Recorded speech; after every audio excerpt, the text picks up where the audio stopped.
Praise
the Lord, everyone.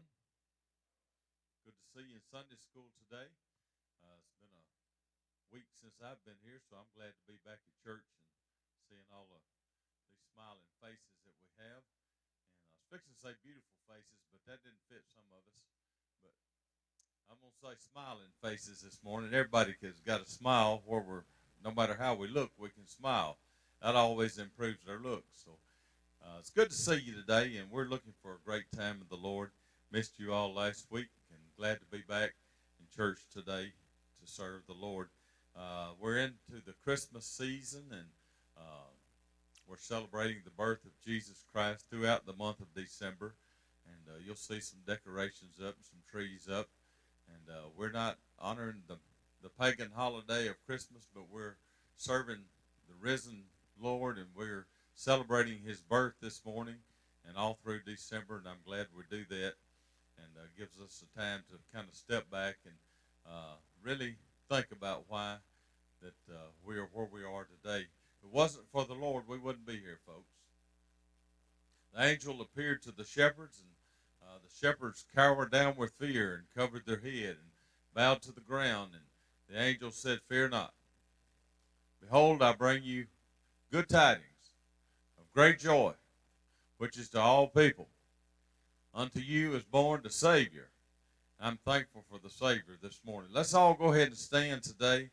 We've got a lot of people that are sick. A lot of our church has been plagued with sickness. No midweek service last week due to sickness, but we've got a lot of people to pray for. Brother Levi, Sister Summers' kids has been really sick, and I think maybe Huntley's better. Blakely's still sick, so let's remember their family. And Brother Sister Cutshaw, remember them. Sister Cutshaw is, last I heard, is back in to the Mississippi Care Center, but they're asking for no visitation at this point due to COVID outbreak in the Mississippi Care Center. So keep them in our prayers. Brother Cutshaw, remember him also. Sister Wilbanks, she needs our prayers. She's took another fall from what I understand, and she needs our prayers this morning. We want to hold her up in our prayers. I promise you this, if you've ever been sick and been a part of the church here, and Sister Wilbanks was aware of it, she prayed for you.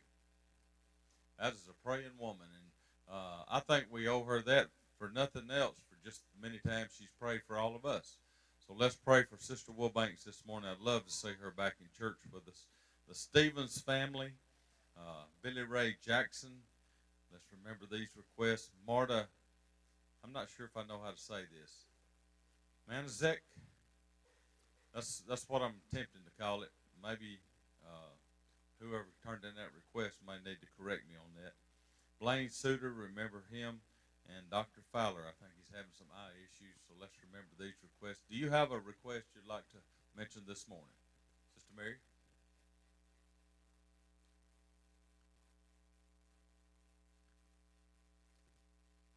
All right, let's remember this request. Mr. George Lade. Brother Con?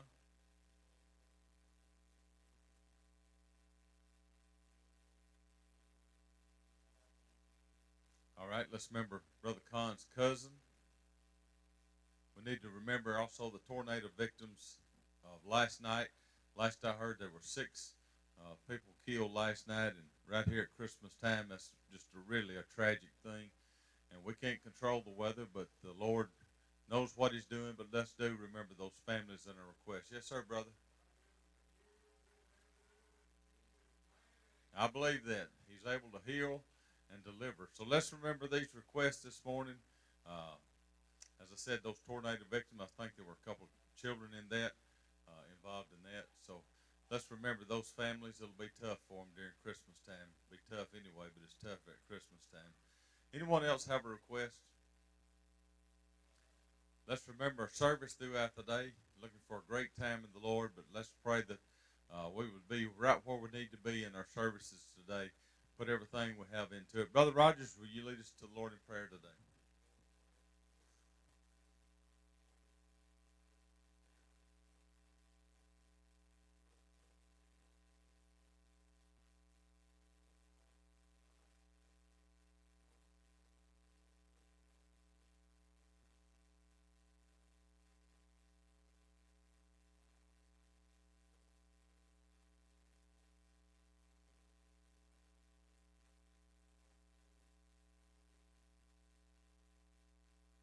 Amen. You may be seated. Ushers can come on and grab our Sunday school offering this morning. If you have anything to give to the Lord, give to the work of the Lord. I believe the Bible teaches that. Your tithes and your offerings. And if you've got the proper pastor and the management in place, you should be able to operate on that. That's the way this church has always operated, just offering people's tithes and offering, their giving. We never tried to live outside our means and stay within our budgets. That's very important. If you want to spend money, you can spend money right now. I mean, you can throw money away pretty quickly and wonder where it all went to. But the church is very frugal in their spending and trying to keep things under control as much as possible. We've got a real treat this morning I'm looking forward to. Brother Joey Gilmore is going to be teaching. He's had some voice issues here lately, and I'm not sure he's all cleared up today, but we're going to pray for him and just looking forward. Brother Joey, come on this morning. I want you to give him a great big hand. I've known Brother Joey Gilmore all of his life, even going up through high school. I've known Joey Gilmore, voted most handsome at Kossuth High School. That's exactly right. And as I said, I've known him and his family for many, many years, and just one of my closest friends. So let's give our attention to Brother Joey this morning. Thank you, Brother Keith. There wasn't but one male in my class, so that kind of clears that up.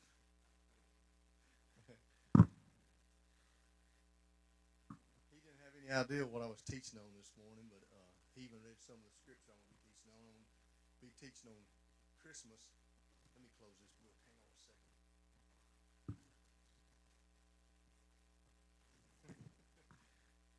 We got it now. But we're going to be teaching on Christmas this morning a little bit and reading some scriptures. We're going to start out with some of the traditional things that we all know about Christmas, or learn a little bit more about them, and then we're going to move on into the real reason for Christmas, the story of the birth of Jesus. There's two different versions there, and we're going to be reading both of them. A little bit lengthy reading, but they cover a little bit different things in each one of them, so I'm going to be sure to go ahead and read both of them so that we can get the full meaning of it.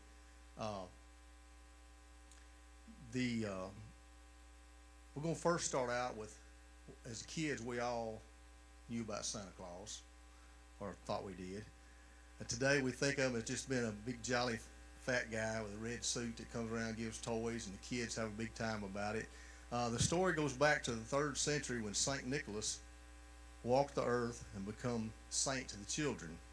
The legend of Santa Claus can be traced back hundreds of years to a monk named St. Nicholas, born sometime around AD 280 in, I think it's Patara near Turkey. He died in 343 AD. He was known for all of his kindness. He went around just doing good for the communities and places he lived there. The legend says that he had inherited a lot of wealth, and he traveled around the country helping the poor and the sick, and he gave away his entire wealth of his that he had saved up, that he inherited. Santa this year will be 1,752 years old, so his beard probably pretty gray this year. We're going to now go on to the gift giving. Gift giving started around the early 19th century. Stores started advertising Christmas in the shopping about Christmas in about 1820. And by the 1840, the newspapers had picked up on this Santa Claus thing and Christmas, and they started doing a lot more ads to push Christmas, because this is a big, as we all know, big income for a lot of stores and communities, is all the presents stuff that's exchanged around Christmas. They started dressing Santa up as well, and also the Salvation Army picked up on it about this time. And they use it a lot in their ads, you know, of course, that's kind of got a touching heart to a lot of people to give when we start talking about Santa Claus. And then Rudolph came into play. Rudolph the reindeer is over 100 years old this year. That story first started in a reference back to Santa's sleigh being pulled by the reindeers. It appeared in an old Santa Claus with Much Delight was the name of it, 1821 illustration for kids, a little poem they had. And that's where the reindeers pulling the sled and all that got tied into it. They say the average money spent on presents per person this year is $945. Now I believe if you got kids or grandkids, you probably exceed that, Tammy. A lot of people really go all out for Christmas. My wife is a lot more of a Christmas person as far as decorating and stuff than I am, but you know, the trees and all the presents and buying and spending. And I know if you have children, you probably spend a lot more than you do if you don't have. There's a verse in Luke 2:38 that really has nothing to do with Christmas, but it's a good verse talking about giving. It says, "Give and it shall be given unto you, good measure, pressed down and shaken together, and running over, shall men give unto your bosom, for with the same measure that you merit, with it shall be measured to you again." We all know that you can't outgive God or outgive anybody. You know, anytime you do something good, it's always going to come back to you. Of course, the tradition of Christmas has got so far away from what it really should be. Now it's all about, you know, presents and giving, and whether you admit it or not, most people when they give something expect something in return, which we shouldn't expect that, but it's just kind of the human nature, I guess. There's a couple of people out there that really doesn't celebrate Christmas. The Seventh-day Evangelists and the Mormons, they don't celebrate the birth of Jesus, they celebrate the death of Jesus. I didn't do a lot of studying in that to see where they get that or actually what they do, but I thought that was a little unusual, not running them down, but they celebrate his death instead of his birth.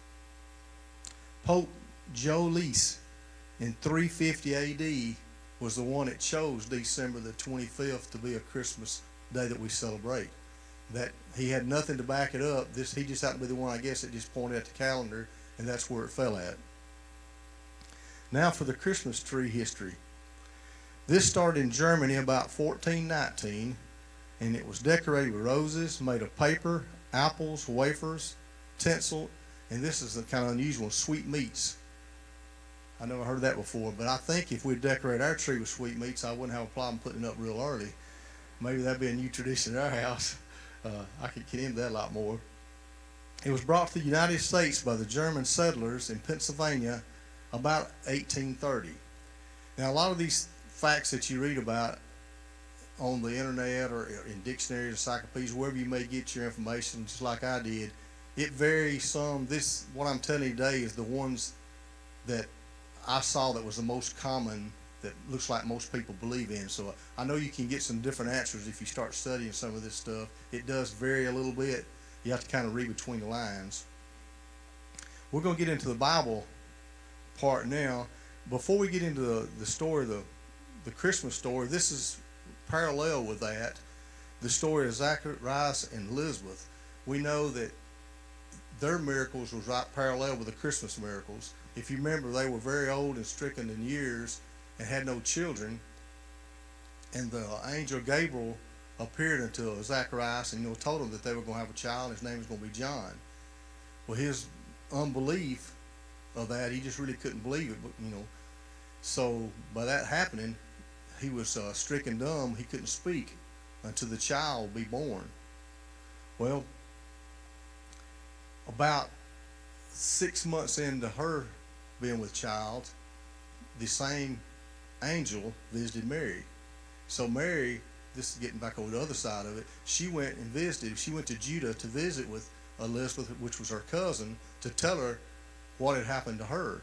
And in doing so, they said the baby leaped in her womb, and Elizabeth was filled with the Holy Ghost. So it went on from there. That was after she had her baby was born. On the 8th day, when they went to circumcise the child, they said, "Well, let's name him Zacharias." And she said, Elizabeth said, "No, his name is to be John." Well, Zacharias, hearing this, he picked up a notepad and wrote down, said, "No, his name is John." In doing so, he got to where he could speak again, and he too was filled with the Holy Ghost. And they also said that the baby would be filled with the Holy Ghost on its birth. This is some of the only times, well, I guess the only times I can ever see that someone was filled with the Holy Ghost without repentance or baptism. It was just instantly. And I think it's the only one in the Bible. I didn't do a lot of research, but couldn't find anyone. Is that the only ones? I was thinking it was. So now we're going to get into the story over in the Bible. In Isaiah 11:10, "And in that day there shall be a root of Jesse, which shall stand for an ensign of the people. To it shall the Gentiles seek, and his rest shall be glorious." Now Jesus was the stem of Jesse by the descendant from Jesse's son David. Of course, we know David was the youngest of the seven sons. This is a little bit different here that I never did realize till I started studying this. I'd read the Bible through several times, but Mary was a blood relative through King David's son Nathan, and Joseph was a blood relative through the King David's son Solomon. So it's clear that Joseph's father and Mary's father were cousins. And Matan, I think I'm pronouncing that right, was the great-grandfather of Mary. So Joseph and Mary were second cousins, which that probably wasn't as odd back in those days as it would be this days because of the not near as much population. But there is a reason for this that we're going to see here in just a second. To be rightfully king, you had to be a blood descendant of David and had to be in the line of the kings. Now Joseph was in line to have been king if it had not been for a curse that was on his side of the family.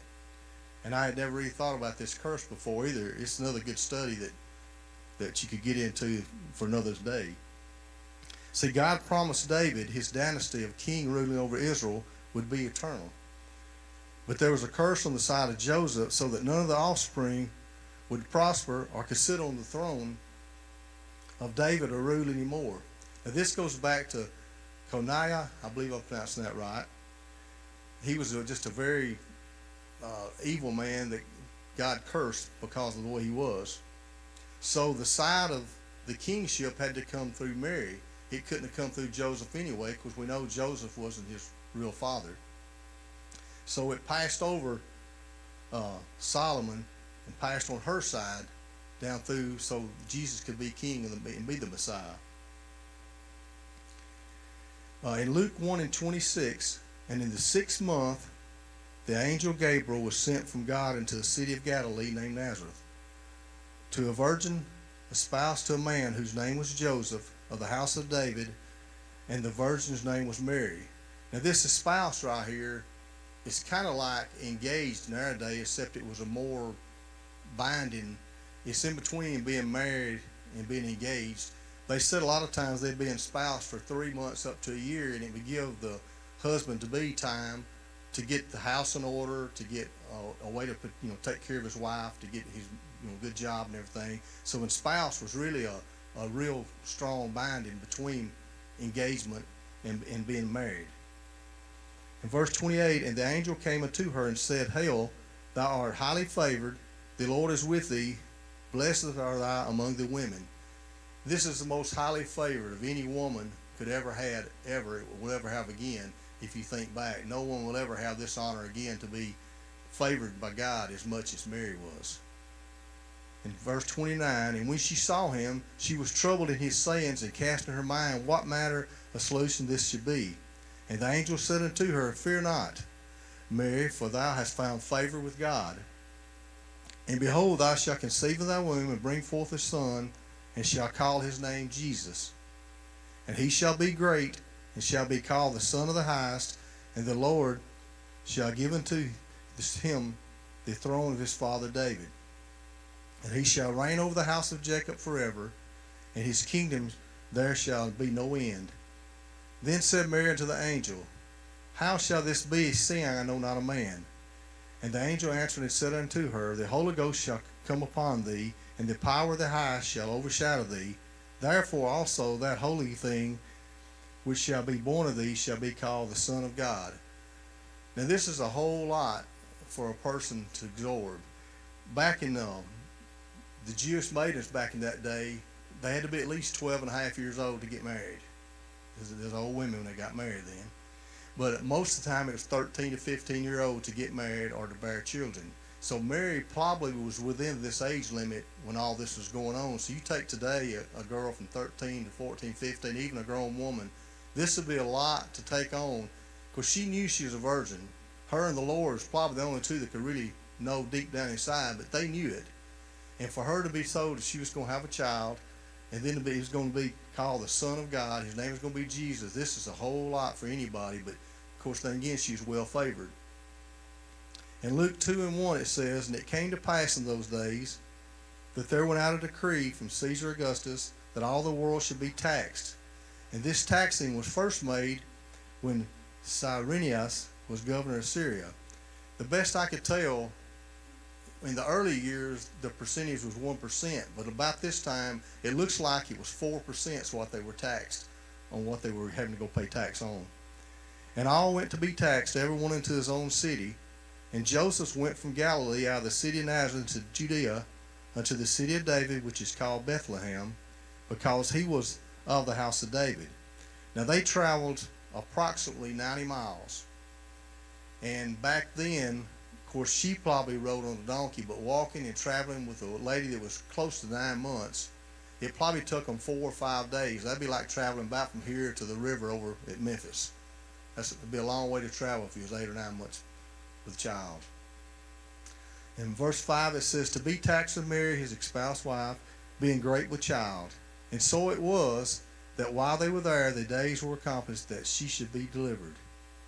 And she brought forth her firstborn son, and wrapped him in swaddling clothes, and laid him in a manger, because there was no room for them in the inn. Now back then, these stables, like probably that he was born in, a lot of times they were underneath the houses. For some reason, they'd almost be like a cave, and that's where he possibly could have been, this right here where he was born at. Some say it was in the spring, and some say it happened in the fall. That's why the fall part's where we get our Christmas Day, probably.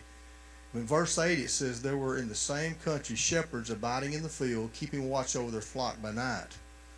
So probably if the shepherds were in the fields at night, they were either grazing, which would still been in the fall, or in the early spring when they was calving, when they was having the little ones, the sheep. There would have been another reason why they would have been out at night watching over them. So that both these still could be true, either spring or fall. We still don't know exactly when it was. And lo, the angel of the Lord came unto them, and the glory of the Lord shone about them, and they were sore afraid. That's what he was talking about earlier. And the angel said unto them, Fear not, for behold, I bring you good tidings of great joy, which shall be to all people. For unto you is born this day in the city of David a Savior, which is Christ the Lord. Now right here, now they're out in the fields and being told about this, but this is the time that his birth is happening. So they're way away from him, but he's being born. That's kind of important too. In verse 12 it says, And this shall be a sign unto you, you shall find the babe wrapped in swaddling clothes, lying in a manger. History says a lot of these mangers was actually concrete. We see these little wooden structures around a lot of these nativity scenes, but a lot of those mangers back then, or the troughs, were made out of concrete. Mud looks like concrete. In verse 13, And suddenly there was the angel of a multitude of the heavens host praising God and saying, Glory to God in the highest, and on earth peace, goodwill toward men. And it came to pass, as the angels were gone away from them into heaven, the shepherds said one to another, Let us now go into Bethlehem, and see this thing which is come to pass, which the Lord hath made known to us. Now the wise men traveled, we don't know exactly how far from the east they came, but approximately somewhere, some of them say about 6 to 8 weeks, probably around 400 miles to get to this location.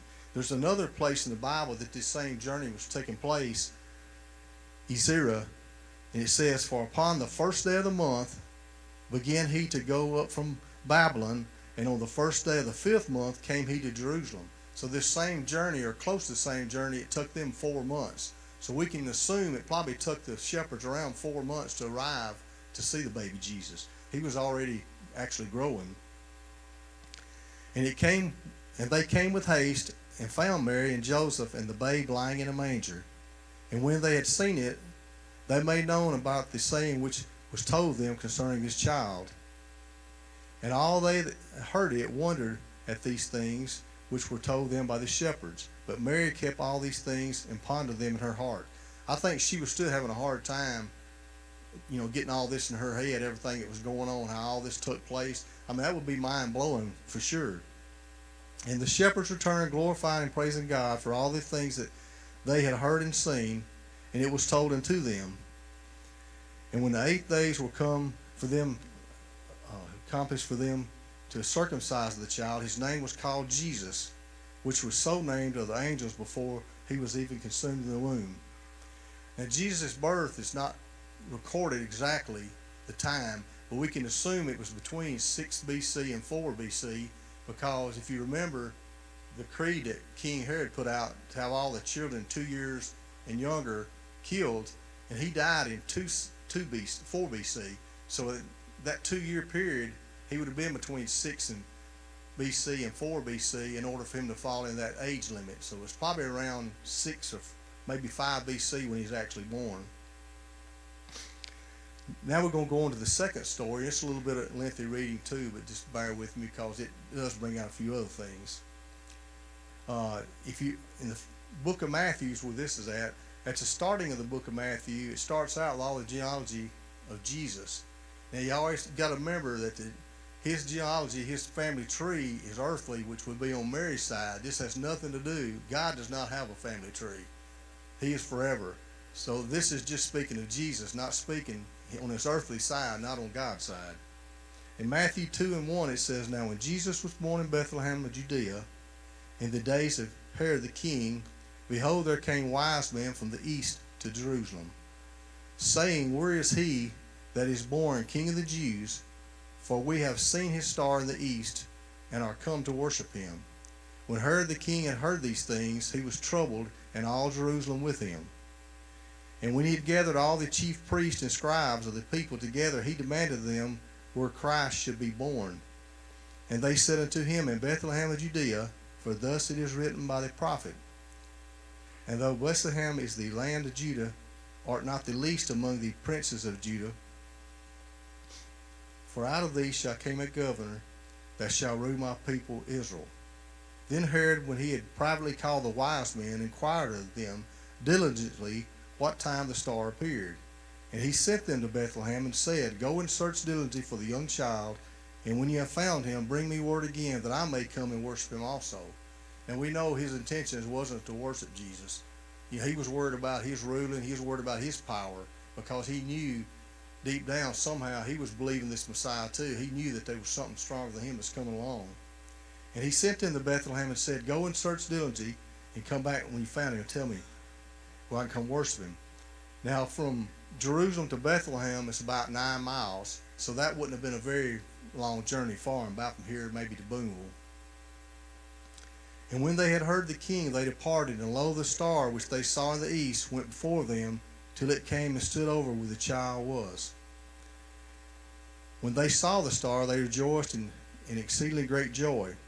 Now, this star is called the Star of Bethlehem. I always liked the Christmas song, Beautiful Star of Bethlehem. We used to sing it here every Christmas about this time. The choir would sing it during the month of December. We'd have a Christmas song each Sunday, and that was always one of my favorite Christmas songs. But the name of it was the Star of Bethlehem. And when they were coming to the house, they saw the young child with Mary his mother, and fell down and worshipped him. And when they had opened their treasures, they presented unto him gifts of gold, frankincense, and myrrh. Now we know that they stayed there at least 40 days because it took 40 days after a child was born for the purification. So we know that Joseph and Mary had to stay there at least this long or longer. So that kind of falls in that play, not knowing exactly how long it took the shepherds to arrive. We know it was 40 days or more. And this is the part that actually last year I started thinking about for a lesson was gold, frankincense, and myrrh, the gifts that were brought to Jesus. This is what intrigued me for the whole lesson, and all that was just kind of bringing it up to this part of it. Gold is probably the one that most of us can identify the most with, maybe on a gold watch or a gold ring or something, unless you're rich. It says gold signified Jesus' status as King of the Jews. It represents kingship and royalty. There has been about 244,000 metric tons discovered to date of gold.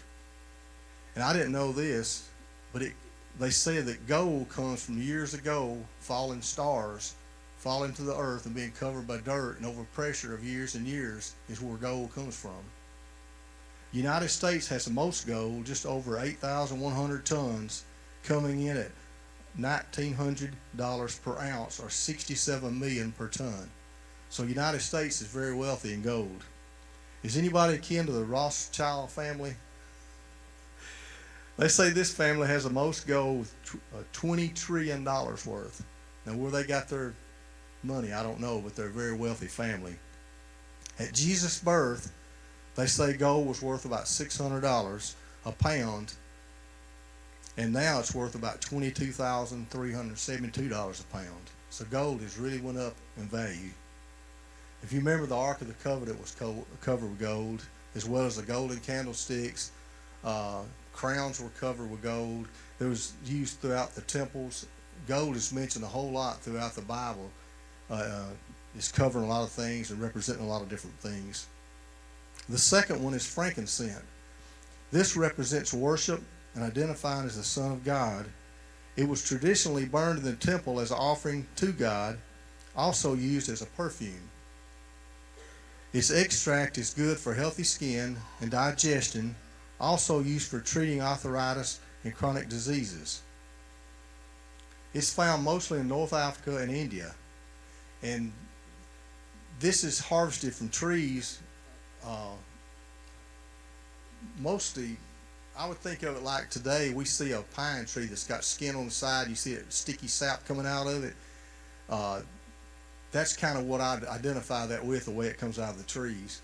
A couple of Bible verses that has a reference to this is Leviticus 2:1. And when any will offer a meat offering to the Lord, his offering shall be of fine flour, and he shall pour oil upon it and put frankincense thereon. And he shall bring it to Aaron's sons the priest, and he shall take thereof his handful of flour thereof, and the oil thereof, with all the frankincense thereof, and the priest shall burn the memorial of it unto the altar to be an offering made by fire of a sweet savor unto the Lord. In Bible days, now this was worth about $500 a pound, and its value seems to have really went down because now it's worth about $42 a pound. By bringing this gift, it affirmed Jesus was no ordinary man. He was both fully man and fully God, a symbol of holiness and righteousness. It has an earthly scent. It comes from the rosin of a Bathsheba. Let me try to pronounce this again. Bathsheba tree, I believe is the way you pronounce it. Like I say, it's sweeter and darker than myrrh. It looks kind of like golden raisins or phosphated popcorn. It was burned on the table of showbread every 7 days, and it was burned on the altar incense every day. So myrrh was used a good bit. Frankincense. Now we go to myrrh. Myrrh represents death and mourning. We got kind of look at it toward embalming, maybe.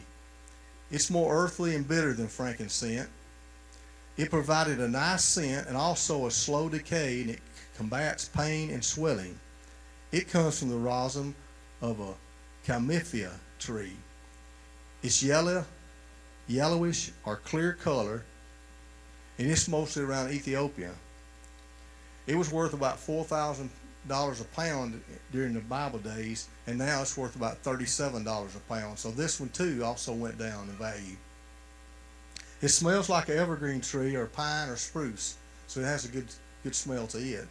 And a couple of verses in the Bible where it's referred to on this, on the cross, if you remember in Mark 15 and 23, and they gave him to drink wine mingled with myrrh, but he received it not. And then after his death in John 19 and 39, and there came also Nicodemus, which at the first came to Jesus by night and brought a mixture of myrrh and aloes, about 100 pounds weight. And then in 19 and 40 it says, then took they the body of Jesus and wound it with spices, as the manner of the Jews is to bury. And also this was mixed with olive oil, and the priest was anointed with it. So all these is a real interesting study if you get a chance to go back and take a little more time than what I had this morning. But, you know, the greatest gift that we could ever get is already been given to us if we'll just receive it. It's there for everybody. You know, it's priceless, but yet it cost us nothing. The price has already been paid by Jesus on the cross. But so many people nowadays commercialize Christmas so much that they forget to teach their children the real meaning of what Christmas is all about. I believe in having fun and letting them have presents and stuff, but we should always go back to the Bible and do a reading, and maybe bring in your children or grandchildren if you have some, or your family. A lot of families celebrate Christmas more than others. I know when I was back reserving at the sheriff's department, it's amazing around Christmas time how quiet everything gets. You get hardly any calls. Everybody's just in a joyous mood, happy mood. A lot of the meanness is not in their mind at that times, and for a lot of families, it's just joy and happiness. Of course, we do have some families that it's a sad time, but that's because of maybe death in the families in the past or something that we have to just overcome and keep going, because that's just life. I was thinking about some of the joyous Christmas and maybe some of the most outstanding Christmas, whether it be good or bad, some of the most memorable ones in my life that would go back, and mine goes back to childhood. And I asked a few more that I'm going to get to in a minute if they had anything that they'd like to say this morning, but mine goes back to a year as being a child. I was about 11 or 12, I guess, and Greg would have been about 8 or 9, and both of us was with motorcycles for Christmas. And being childlike, my dad had broke his back and been laying in the bed for several months. And you don't think about money as a kid and how hard your family may struggle. And our family really struggled this year, but I never thought about that. But we just kept on insisting that's what we wanted. And both of us wanted motorcycles. And my dad, for years, had been collecting some Model A cars and motors and parts. He was wanting to build a car.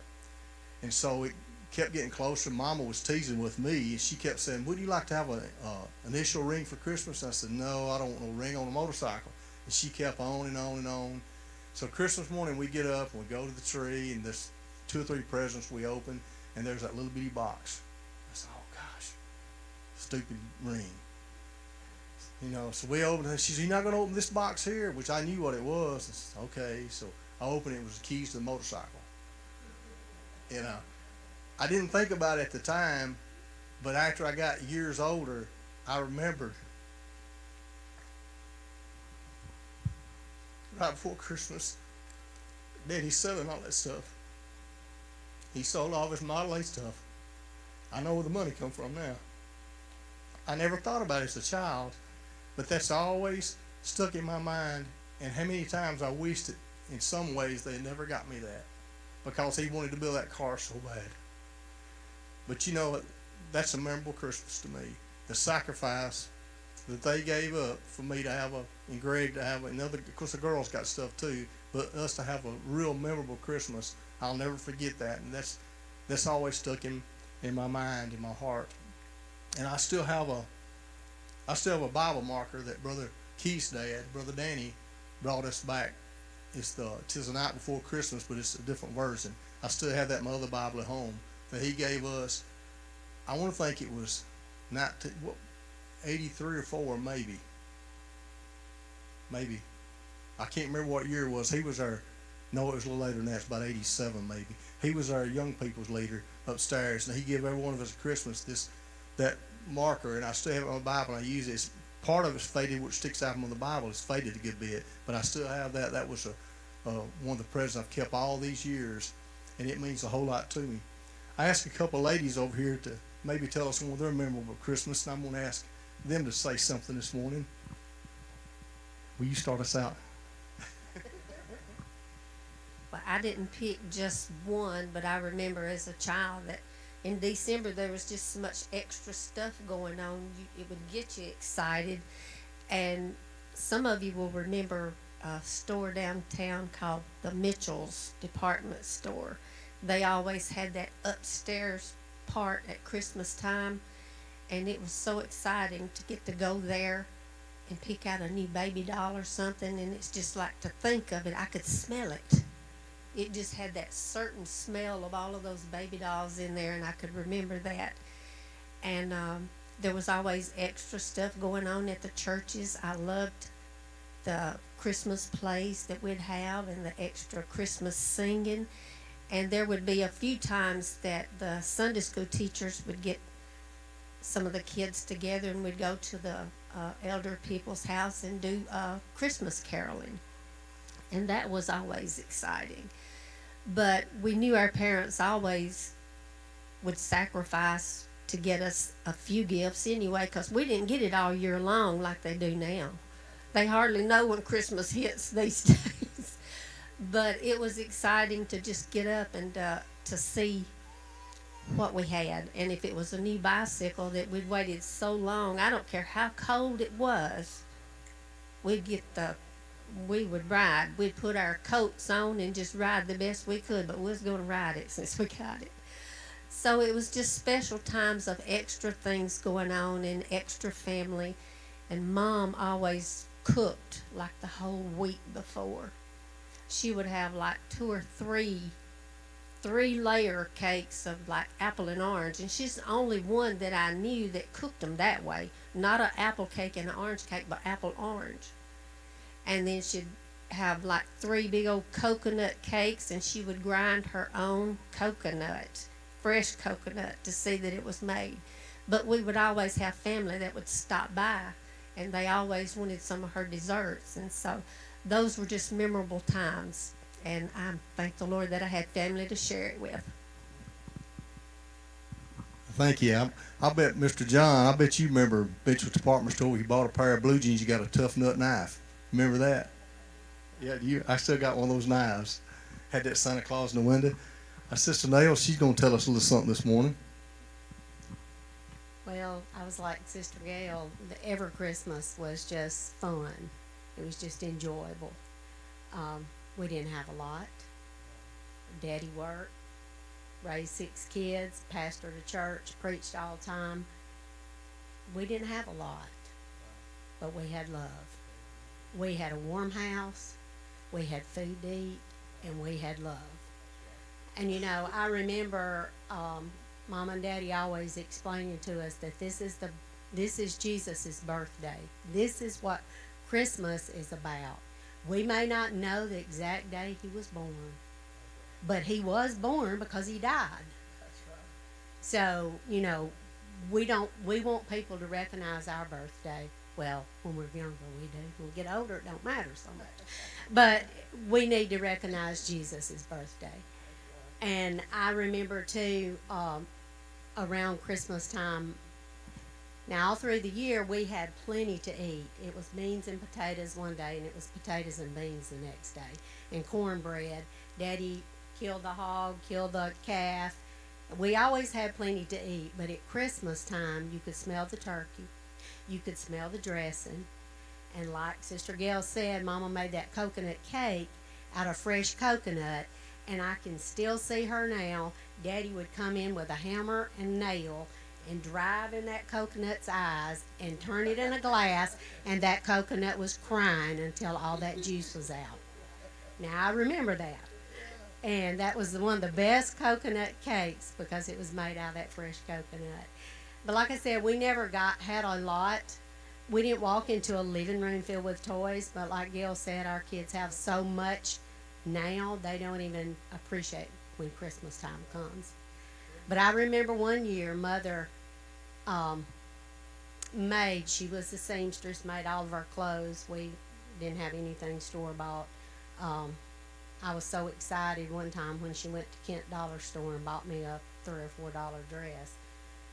And I thought I've got a bought dress. But anyway, that Christmas she made Alice and I had a sister 3 years older than I am.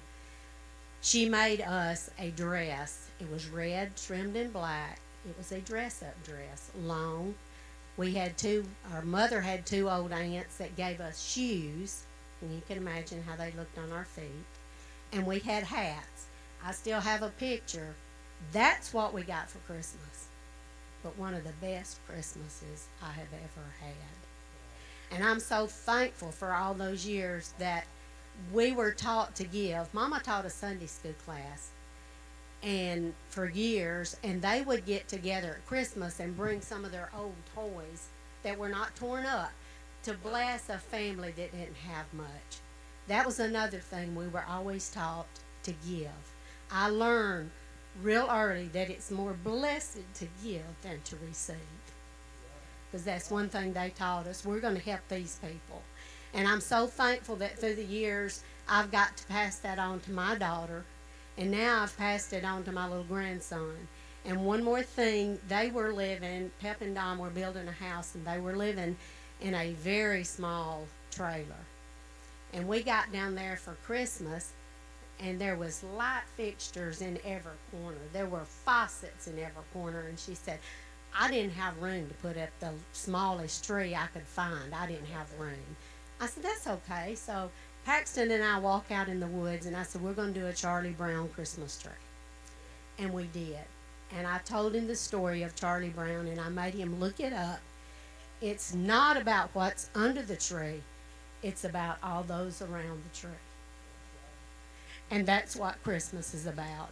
And everyone that has all their families, what's left of our family, enjoy every minute of it around this Christmas time. And remember that Jesus is the reason for the season. Thank you. I thought of something else.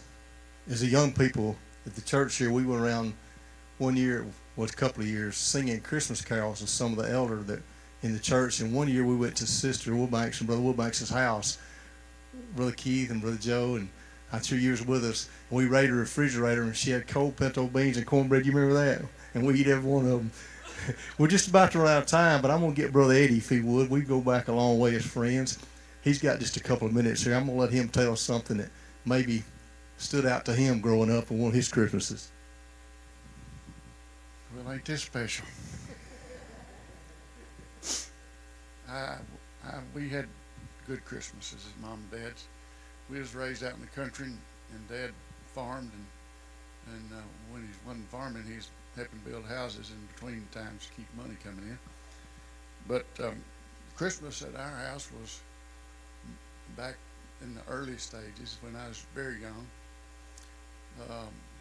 You'd get packed firecrackers, or maybe 2 or 3, and you'd get some oranges and some apples and some nuts and things of this nature. And you know, Dad talked about when he was young, he was just lucky to get the oranges, and they would actually lay the orange peelings up on the mantle and let them dry, and they'd eat them after they dried. Now, I didn't go that far. I thought it was always real bitter, so I didn't go that way. But we always had some kind of Christmas. They struggled and made the ends meet, and we had good Christmases. The biggest thing about Christmas at the Rickman's house was Mama was a cook that everybody in the community knew about, and she was intending to have a lot to eat on Christmas Day. Started Christmas Eve, and her folks would come from town, and they'd visit on Sundays, and they'd come, and of course folks that lived in town, they didn't know what country it was, so they had a big time when they come to Rickman's house. And I won't never forget one Christmas we had one of my cousins. He had this big army military coat on with them big old square pockets, and he had it.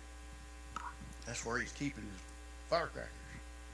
So he'd light them and pitch them and light them and pitch them, and all of a sudden, spark got down in one of them pockets. that he wasn't getting the Holy Ghost for sure, because he was whooping that coat, I mean, big time, trying to put it all out, and it was just making it spread worse. We had one Christmas that Dad and Mom took my present over. That's when everybody else had done gone. I was the only one still around at home for that. But they took my present over at my uncle's house, so we was gonna have Christmas at my sister's house the night before Christmas. And we had supper. I mean, they had dressing and all the good things that they have for Christmas. Anyway, my uncle come in and Dad almost lost it, because my uncle said, "Son, you ought to be proud. What you gonna get tomorrow? It's a nice one." The Dad thought he was fixing to tell me that I was fixing to get a bicycle, and it was a nice bicycle. It was chrome. I mean, it really was. But the biggest thing about Christmas is everybody tried to get home for Christmas, and Larry and Terry, they were out of town a lot. Of course, Alice and June is, they was around anyway, but we always had a good time at Mama's at Christmas, and I appreciated that. And then, of course, as we got older, probably the longest lasting present that I give was my engagement ring to this lady, and it's still holding on. Let's give all three of them a round of applause. I really enjoyed this, and I know there's a lot more that had some good stories you could tell us, but because of time, we won't be able to get to it. But thank y'all for listening this morning. Be sure and keep Jesus in this year the reason for Christmas, and tell some young person the story of Christmas, or read it to them out of the Bible, because this is just a tradition that's gone away now that people just doesn't do anymore. But thank y'all for listening to me this morning. God bless you, and I hope everybody has a Merry Christmas. I'm going to turn it back over to Brother Keith and let him finish.